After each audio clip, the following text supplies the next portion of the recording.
Welcome to Fake Presidents, a real podcast about, well, you know. Each episode will take a deep dive into a fictional American president from pop culture to see just how much fiction there really is. We're two former political junkies who do like talking about politics. We just don't like talking about actual real-life politics. Because it's just too damn depressing. I say with a smile, because I'm in intro mode. It's hard not to smile when you're introducing yourself. I'm Eric Buckman, a former political consultant turned TV writer. And I'm Ben Oren, a former journalist, sometimes speechwriter, and all-the-time TV producer. And on this episode, we're dipping into the fake president's mailbag before we then take a look into the future. Whoosh, to see what lies ahead in the world of movie and TV White Houses in the year to come.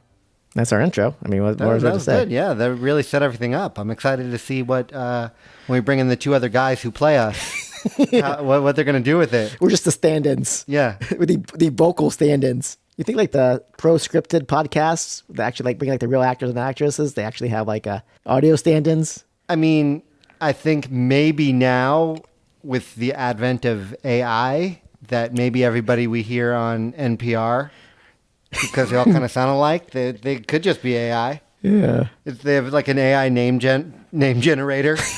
Yeah. It's like Lionel. And like the last name is Schwartz Gonzalez. Oh. Lionel Schwartz Gonzalez. If I told you, if you looked somebody square in the face and said, "Did you hear that NPR podcast with Lionel Schwartz Gonzalez?" They would probably like agree with you. Like we're ones to talk. I went back and listened to our very first episode. We have total NPR voice in that one. In that one, yeah. Well, you know, we're learning. Yeah, learning what not to be as professional as we thought we had to be. Now we're doing our Joe Rogan voices, right? I thought I was doing more Hawk Tua girl on the mic. You know, because she's a podcaster now. Is that why that your mic is so damp after every episode? My name is Andrew Shepard, and I am the president. Where were we? Oh, yeah, mailbag. We actually got a real question. I'm surprised we haven't answered already because it's kind of a no-brainer. It's a good question. Yeah. It's one of those questions when a lot of times now when people ask you a question work-wise, you have to thank them for the question by saying, "That's a really good question." And like you butter them up. That way you think they'll like your answer more. But this is like legitimately a good question. It's such a good question. And the reason why it's a good question is because it's a question that we get in person, but we haven't officially gotten it in email form to address on this show. And it's kind of like we get to. It's like also kind of like a form of a question that we would pose ourselves during our yearly President's Day podcast. It's kind of like in that realm.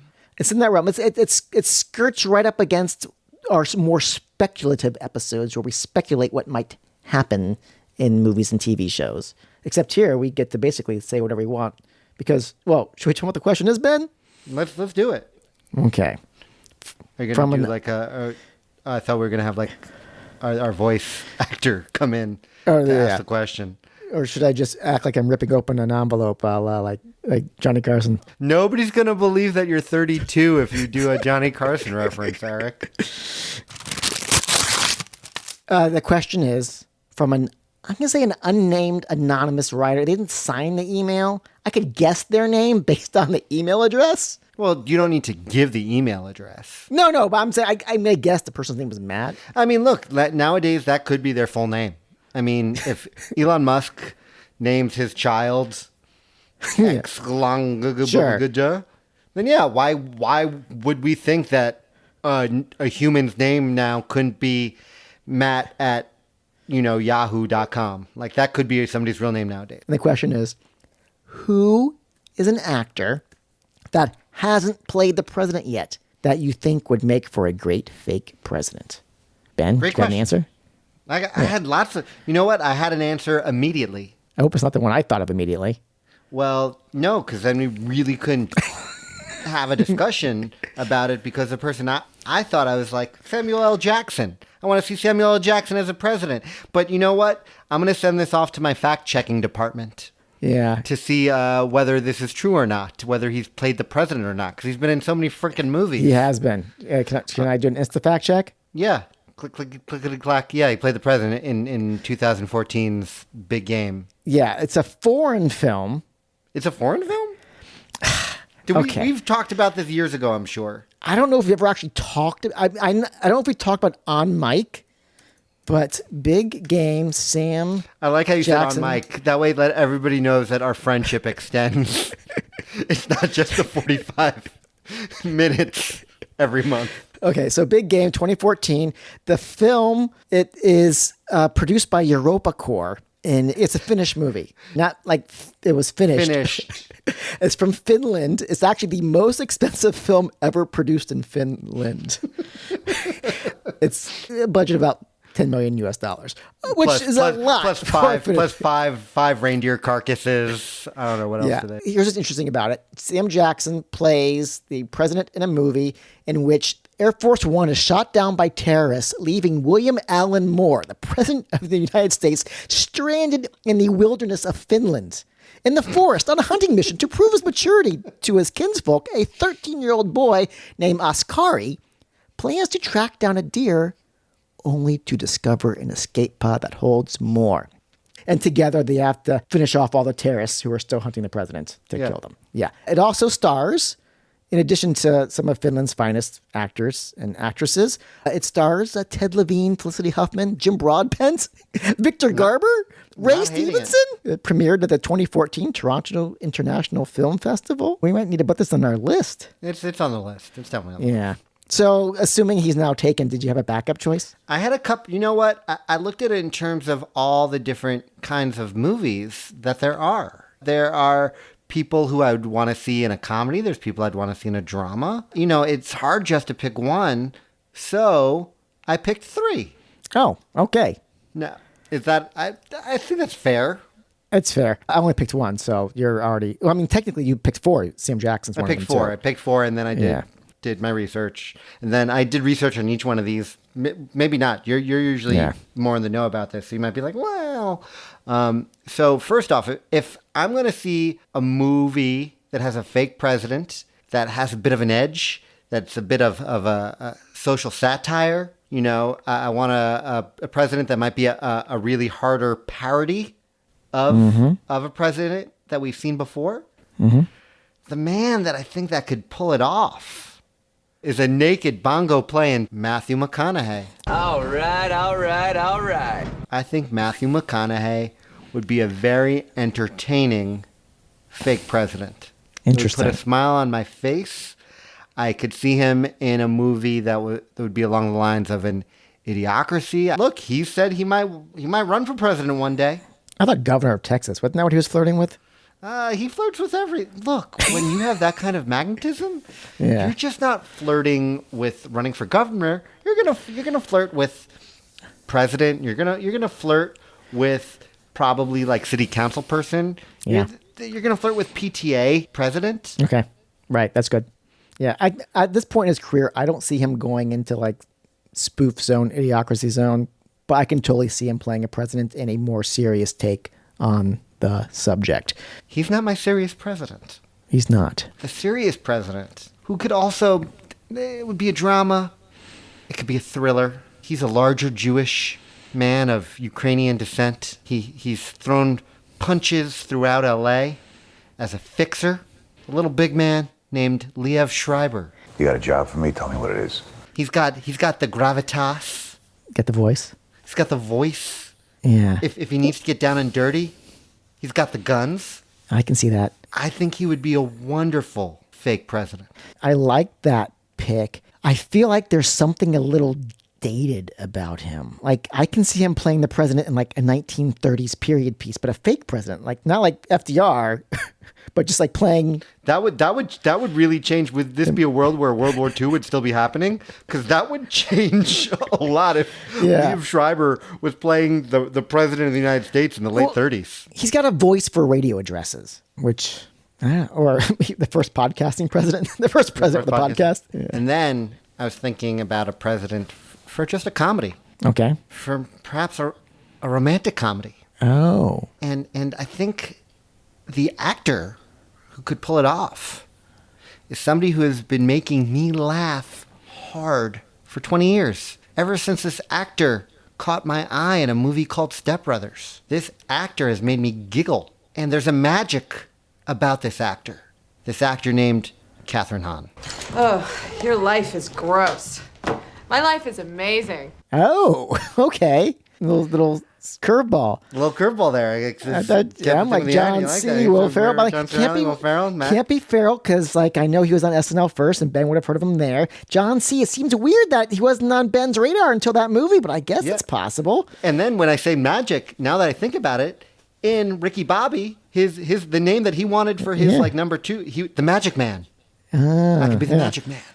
But you went magic because everyone knows it now. Catherine Hahn is playing a magic woman. A magic lady, a magical magician of... They're called witches. Witchy proportions on Agatha All Along. She could play very grounded. Yeah. She can do anything. I've seen in a bunch of films. She is funny. She is sexy. I could see her falling into somebody's lap. I could see maybe somebody falling into her lap. I could see her giving the big speech at the end to win somebody back. I think she has what it takes to get into the Oval Office. I agree. It's not on my list. I think that's the only of the 3 that you're with me on. No, I can totally see that now today. Like I said, not Pablo. You pick Leaf. Pablo was on my list. That would be weird. You pick Pablo, yeah. No, Leaf. To me, because he's come close. He's been in political movies with fake presidents. Salt, the remake of The Manchurian Candidate. Mm-hmm. To me, there's something about him that, his voice, I put him in the same boat as Laura Linney. They're both really great actors, but they're always doing acting voice, Shakespeare voice. They've got such great voices. They are both theater people, yes. Yeah, and so whenever I see them, and they don't actually make that part of their character somehow, I always walk away and say, wow, that normal average person has such an amazing voice. And so that's the only reason why I feel like he reads as me as a radio president, the kind of person who would get elected off of their voice, off of radio addresses. And then your first choice, McConaughey, I'm surprised he wasn't your rom-com guy, because he was the rom-com king for most of the 2000s until he reinvented himself through these indie movies. And Interstellar, Christopher Nolan, your favorite director. Did you like Interstellar? I did not like Interstellar. Have you ever liked a Nolan movie? Yeah, I like Inception. Okay. And Memento. And I liked Oppenheimer. So that's where I went, because it's such a broad question. Who would make a great fake president? Depends on the movie, depends on the situation. So Eric, who's your choice? One name jumped in my head. It's a name that, well, here's the thing about this choice.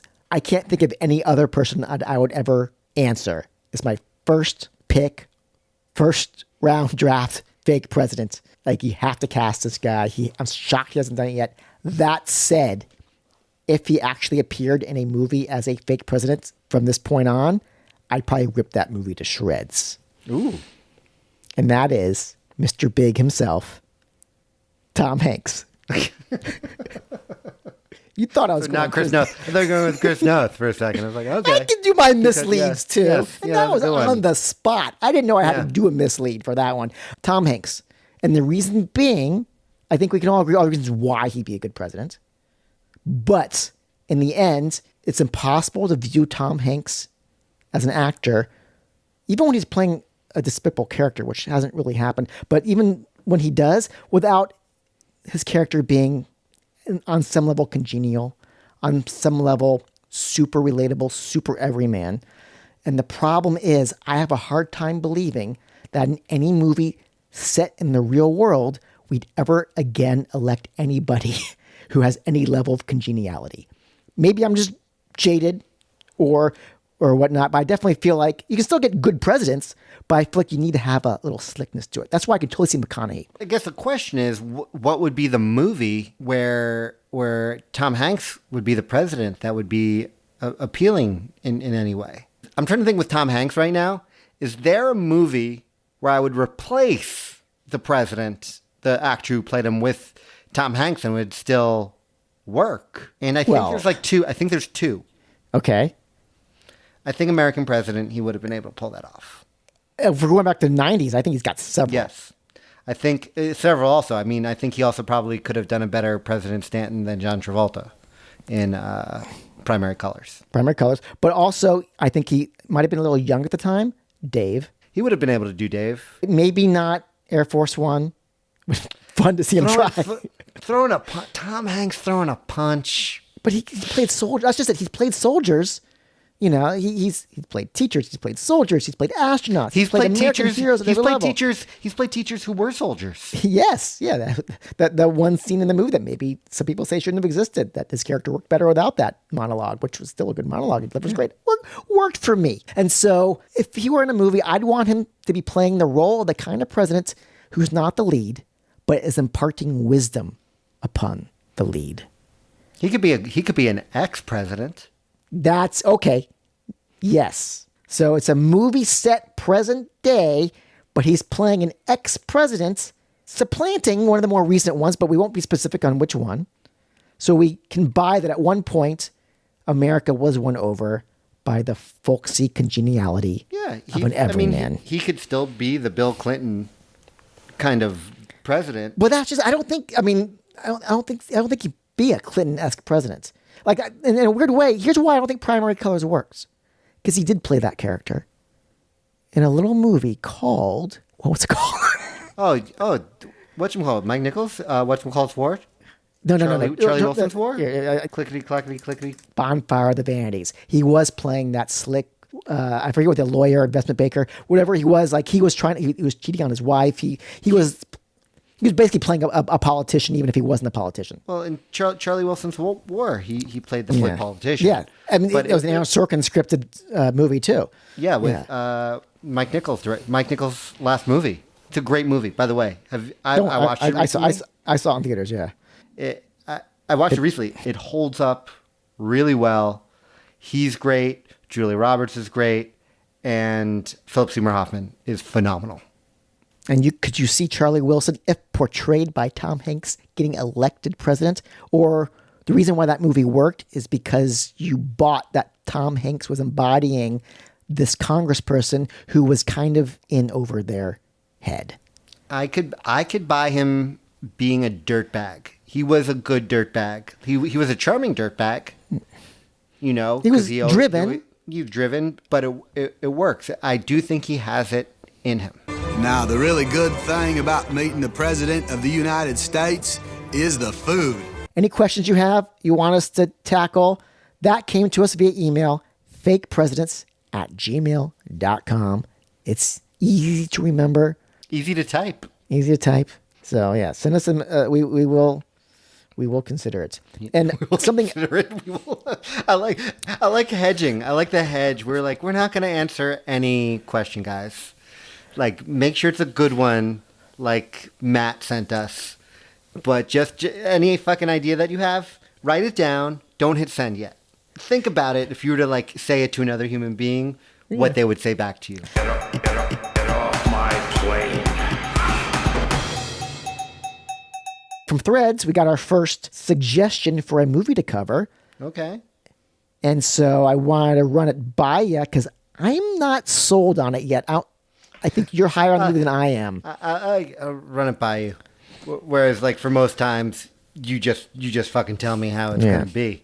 So from 8... you're just like, Ben, pixels.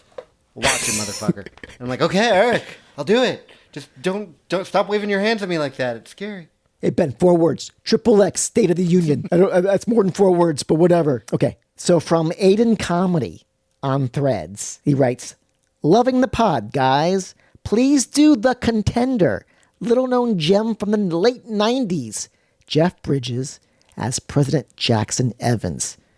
And the reason why I want to definitely consider it is that he actually named the President Jackson Evans. That's a real fan. And the only reason why I have yet to suggest this movie to you, Ben, in the years we've done this, is in my mind, I only seen this movie once when it first came out. In my mind, Jeff Bridges was just doing Bill Clinton. But I think you're higher on the movie than I am. Talk me into it. I'm higher on the movie because I think there's a lot to talk about in terms of the selection process for a VP. Yes. Correct? And the vetting process. Yeah, and you the love public scrutiny. Yeah, it's Joan Allen, like late 90s Joan Allen. She was a masterful actress. Ice Storm, one of my favorite movies. And in this, I think there's some interesting questions to talk about, especially more so now because it's essentially about whether a sex scandal can put the vetting process like on hold and put the kibosh on somebody rising up the ranks in politics. Exactly. Especially if you're a woman. Especially if you're a woman. Because it definitely feels like normally these movies, these very issue-driven 90s movies are the ones that feel most dated compared to the action movies because the political scene is totally different. This is what rewatching The American President, still a fun watch, but half the crises in that movie that they have to deal with that are considered crises today would be barely a blips on any radar politically. Yeah. I mean, and also, looking at this cast, I'd watch a movie with these people any day of the week. In addition to Jeff Bridges and Joan Allen, you have Gary Oldman, you have Christian Slater, William Peterson, Sam Elliott, Philip Baker Hall, Meryl Hemingway. This is a great cast. So what's the verdict, Ben? Contender? I'm down for the Contender. I'm down. So you heard it here first, folks. In January, we'll be hitting the ground running. That would be crazy. That would be wild if they heard it elsewhere before. The betting market, the futures markets are going crazy. What movie are they doing next? There's a leak.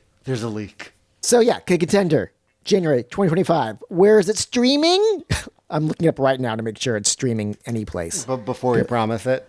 Yeah, going to. By the way, folks, this is considered as a promo spot for JustWatch.com. Just Watch. You want to know what to watch, where to watch it? Go to Just Watch. You just type in the Contender. Or whatever movie you want to look up, or TV show. Then what? If I'm looking just to purchase a timepiece for my wrist, where would I? That's just watches. That's only watches. Only watches. Well, watch is a little different. That's actually a competitor to OnlyFans. Okay. So the Contender, you can watch it. OnlyFans easily could have just been called Only Watch, except people would be breaking that rule immediately. This is a presidential favor. The Contender is streaming on, it looks like Roku and Pluto TV. So check it out. And speaking of things that are to come in 2025, there's a lot of movie and TV shows coming out with fake presidents. There are two. I know there's two you want to talk about. And it turns out there's a third, Eric. A third? So these are all upcoming, brand new 2025 series. One is already streaming, Eric. Wait, one is already streaming? Yes. Out of the three. The new one that we haven't talked about yet. So you have no idea what I mean right now. But I was on Amazon Prime.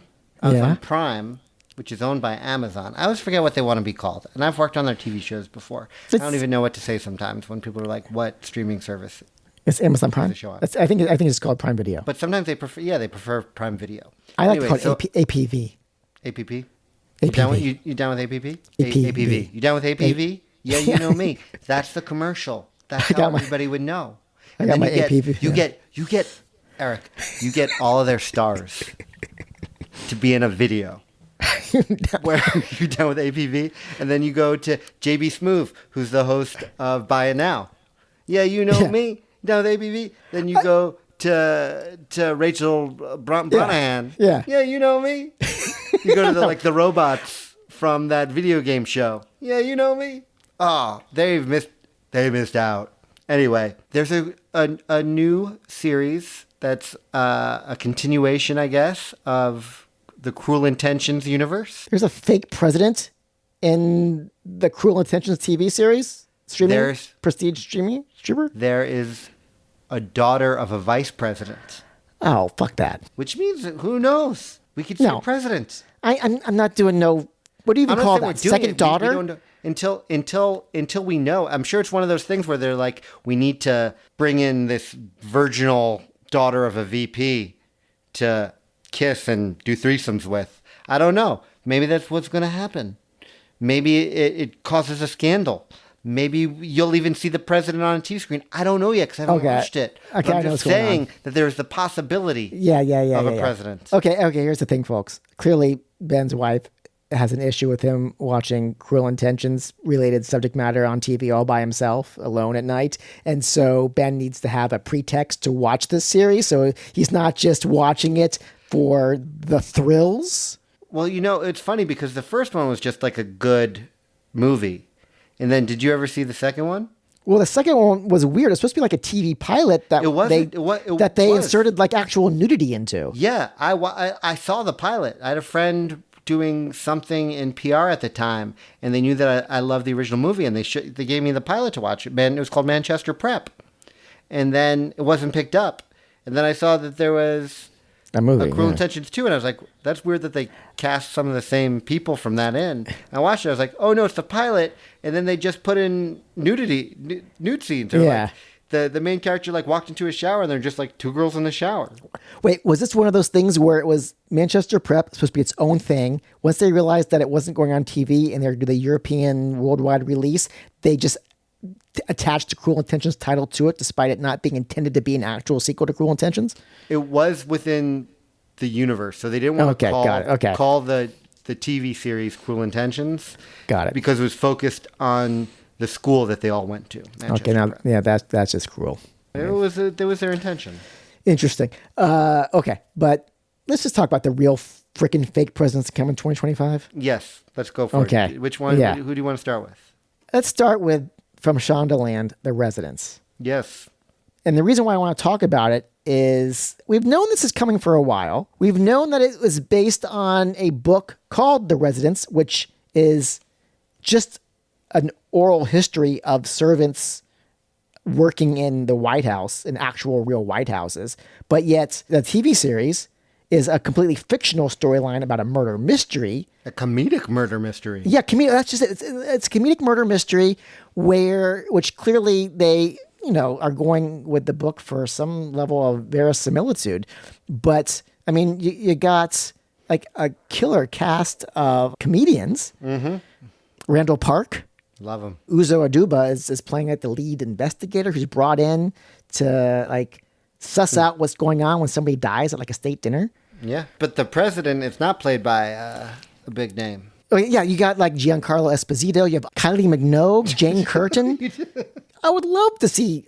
Actually, Jane Curtin would be an awesome first lady, but I don't think so because the president's played by someone named Paul Fitzgerald, who I'm not familiar with, but who's much younger than Jane Curtin. Yes. So, but my first thought, though, looking at the pictures, is this a period piece? Like, I know nothing about it beyond murder mystery, White House, based on a nonfiction book with no murder in it. Yeah, I have no idea. Yeah, the photos, based on the way the characters are dressed in some of these photos, the way the White House is dressed in some of these early promo photos. Maybe the state dinner was a costume party. No. Have you ever thought about that? That would be something. A costume party state dinner. They know the new prime minister of Japan is into cosplay, maybe? It was actually a murder mystery party at the White House. That gets a little out of control. Yeah. It's got like Knives Out feel to it. So we'll see. I'm definitely curious. And I say that as somebody who is actually not that excited about too many things these days, Ben, I just got to say. Like, I have no joy in this world anymore. None. Well, what about this next one's coming out even sooner? You have no joy about the new Dan Fogelman project? We already know what our title's going to be. We've joked about this title before. Oh, for the episode? Yeah. If we do a Dan Fogelman show, this is POTUS. Yeah, this is especially because it stars Sterling K. Brown. Yes. The show's called Paradise. It's called Paradise. There's a trailer already out. You can watch the whole trailer. Lots of clips. The president is also kind of on the youngish side, unless James Marden is older than I think he is. But to me, he still feels young. Yeah, I'm sure he's early 50s. What we know is that Sterling K. Brown plays a Secret Service agent. We know that James Marsden plays either a current or former president. I'm not sure which, but we know that... I think they play with time in this one. I think there's a lot of flashbacks. Yeah, Brown was on his detail. Something happens to the president, and now Brown's like a chief suspect. Paradise is probably going to play with time. That's one of the many tricks from the Fogelman playbook. That's a mixed metaphor. You don't keep tricks in a playbook. When it's like 2-on-2 magic, 3-on-3 magic. Sure. The playbook. Yes. So don't be surprised if in Paradise. Well, I already figured it out. James Marsden plays President Matthew Dice. Okay. And he dies. But then people keep seeing him around. And it turns out that he has an identical twin brother that nobody ever knew about. And that's the Paradise. Pair of dice. The old That's Fogelman good. twist. That's the old Fogelman twist. I mean, of course, the real Fogelman twist is you find out that there are triplets all along. They're all triplets. Because it turns out Sterling K. Brown is the third triplet to the two Yeah. Marsdens. Two identical brothers and one Sterling. How dare you come into this office and bark at me like some little junkyard dog? I am the President of the United States. So, we've looked ahead. We've looked back. We've speculated. Is there anything else? Any other business? This is a pretty open-ended episode. 2025, a lot of material. In addition to the TV we've talked about and other movies we've mentioned over the past few episodes. There's Thunderbolts, new Captain America movie, new Mission Impossible movie. I just read today Catherine Bigelow is going to be doing a White House thriller. I don't know if that'll be coming out next year or 2026, but it's got a stacked cast. I don't even know who the president's going to be, but it does have Idris Elba in it. That would be a very sexy president. Maybe he'd do a Stringer Bell Baltimore voice for it. Yeah, I don't know. He could play American. I didn't know he was British. But also Jason Clarke's in it, who's played a politician before in Brotherhood, which was a great show that ran a number of years ago on Showtime. Showtime, yeah. He played Ted Kennedy in Chappaquiddick. Sure. So also another, he's Australian. At the time, I didn't know he was Australian. He does great New England accents. Yeah. Maybe he's the president in a Catherine Bigelow movie. I don't know. Either way, whatever Catherine Bigelow does, I'm in for. She's great. Yeah, she's great. Before we close out, though, two orders of business. Uh-oh. One is I did watch a movie this weekend that did not have a fake president in it, but it has shaken my world. Wicked? No. I watched it on Amazon Prime Video, APB. But here's the reason why. Here's why it shake. There's no fake president in it, but this movie was basically made as if it was a fake president movie, and it got me wondering. Red one. It got me wondering: is fake president a genre that we've somehow been missing? Like all this time, I thought the whole premise of our podcast was that we got to jump different genres, different mediums, different treatments of the fake president. And yet I'm watching frickin' Red One, and I'm like, wait a second. They're basically playing Santa as the president. Have you seen it? Yeah, I took Levi to see it 2 weeks ago. Yeah, like it opens with the opening from Air Force One. Like the whole opening thing of the sleigh takeoff and the military escort, and it's like Red One, where you're clear for takeoff. Like that's beat for beat how Air Force One opened, and of course Red One, Air Force One. I'm like, oh, yeah. And then what's interesting is like Dwayne Johnson's basically playing a Secret Service agent, and J.K. Simmons is playing Santa, but they're treating the operation of being Santa as basically a political figure, as internationally known figure, which I could never tell who really knew he existed and who didn't. Certain people in the government did, other people probably didn't. Chris Evans was shocked to find out that he exists, but everyone who works in a toy store or is a parent who somehow wakes up with presents underneath, their Christmas trees must have some awareness. But no, it's just interesting because eventually, I do believe at one point Dwayne Johnson even says the line, "The North Pole has fallen." Yes, he did. He said that. Yeah. And so I'm like, is this a whole genre that actually doesn't even need a president in it to be the fake president genre? Or am I just thinking way too much about this? I think it just followed a lot of the tropes that we see in the action world of fake presidents and action movies in general. But yeah, I see where you're coming from. Anyway, my kids enjoyed it. Did Levi like it? He loved it. Okay. He gave it 9 out of 10. Goated. Oh, great. I don't understand why a 10 out of 10 would be the goated, but if something's great, it's goated. How? Because I'm the goddamn president of the United States of America. And then the other piece of business, speaking of things with fake presidents, I had a project actually come out earlier in the month that in an earlier draft did have a fake president in it. The final cut has no fake president. Why would they have removed the fake president? Well, okay, it's a project very much inspired. Tell us about the project first. So the project is called The Signal. It's on Audible, a subsidiary of Amazon. I guess I have to do that disclaimer. You could be in the APV videos. APV, that one me. No, it's called The Signal. You know me. After Nick Cannon does his line, then you come in with the next one. Yeah, it's a scripted. I call them audio dramas. It's a scripted podcast done for Audible, which is a service mostly known for audiobooks, but this isn't just a narrator reading a book. It's fully produced. Wonderful director, great cast. Paget Brewster plays the lead role. She's got a wonderful voice. Most people know her from work on Criminal Minds, but I've been a fan of hers from her alt comedy days in the LA comedy scene. She's the reason Chandler was put in the box in the Thanksgiving episode of Friends. Yes, yeah. Well, okay, I take that back. Most of you might know her from either Criminal Minds or Friends. Really funny actress. Also does not funny stuff well, too. What do you call not funny stuff? Dramas? Yeah, dramas. Yeah, dramas, dramedy. The basic premise is you have a high school teacher. She's a disgraced former science advisor whose belief in, let's just say, alien beings put her on the outs with certain powers that be within the government, which is where the governmental element used to be. Winds her teaching high school, and all of a sudden her interest in aliens and the ability to communicate with them becomes very important because, let's just say, the show called The Signal is about what happens when a signal is received that may or may not come from aliens, and there may or may not be a cover-up to keep this secret from the public. And her expertise is called, actually there's a journalist played by Nate Cordry, and together they wind up, it's a little X-Files-ish at first, but I promise you it's going in very unexpected places as they discover the true nature of this signal, which caused their entire existence into question. But so basically you're saying the truth is out there?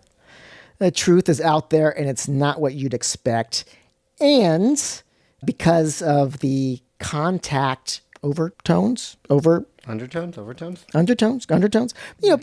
of the inspiration from projects from the 90s, like Contact and another project I can't name, because if I name the other project, it'll give away where it's going. So I'm not going to say the name of the other title. Basically, it's a mashup of Contact and a fake It's basically a mashup of two fake president movies from the 90s, even though Contact does not have a fake president. It has Bill Clinton in it playing a fake president. He's playing a fake version of himself in archive footage. And so my original version of this one used an actual Biden speech, and I recontextualized it the same way they took a Clinton speech in the 90s and made it about that contact signal.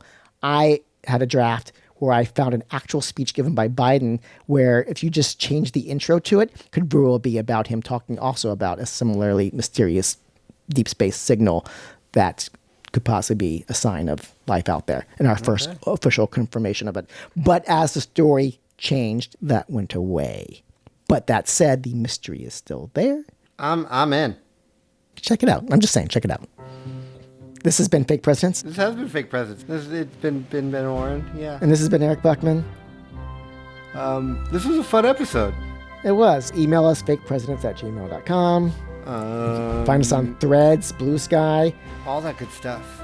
Instagram. Please rate, review, subscribe. Artwork by Ann Hecker. Music by Johnny Sadoff. What's more to say? I don't know what there to say. Did you tell people exactly where they could find your podcast? On Audible. On Audible. And they just they write what letters in. Okay, so Audible, it's either an app or you can go to Amazon.com and you can find. So Audible. Now, if I'm a Prime, I'm a Prime member. So if I order your podcast, it'll deliver it to me for free. You'll get because I don't like to pay for shipping. Okay, so here's about Audible. It's a paid service, and so you have to subscribe, but you do get 30 days free trial.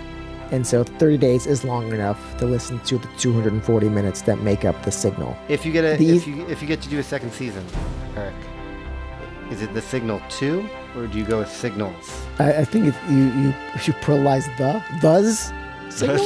The signal, yeah. Or just put a 2 where the S is? Which would you do 2 for the S? Yeah, this has been Eric Blackman. You've been Ben Oren. Happy holidays. Happy holidays. Merry Christmas. Happy Hanukkah. Happy New Year. Bye.